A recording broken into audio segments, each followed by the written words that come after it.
If you need to print Chinese characters, English, numbers, symbols, and other content, please click the Text button in the Information button area, and a default text entry will appear in the Information editing area. Select this item, click the Content Edit box of Object Properties, and enter the required information in the Object Properties area. Adjust the position, font, height, width, size, spacing, angle, external properties of the text item.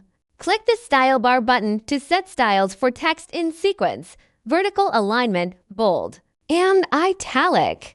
Click the Fill bar button to set the fill mode and print mode of entity printing in sequence, no fill, horizontal fill, vertical fill. At the same time, you can set the print fill interval. Arc-shaped text. Set the arc-shaped style text.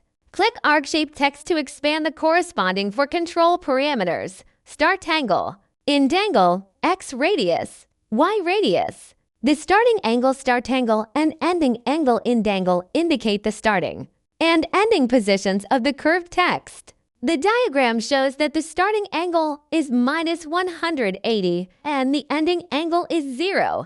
X radius X and Y radius Y represent the length in horizontal and vertical directions respectively. The same value indicates a circle, while different values indicate an ellipse.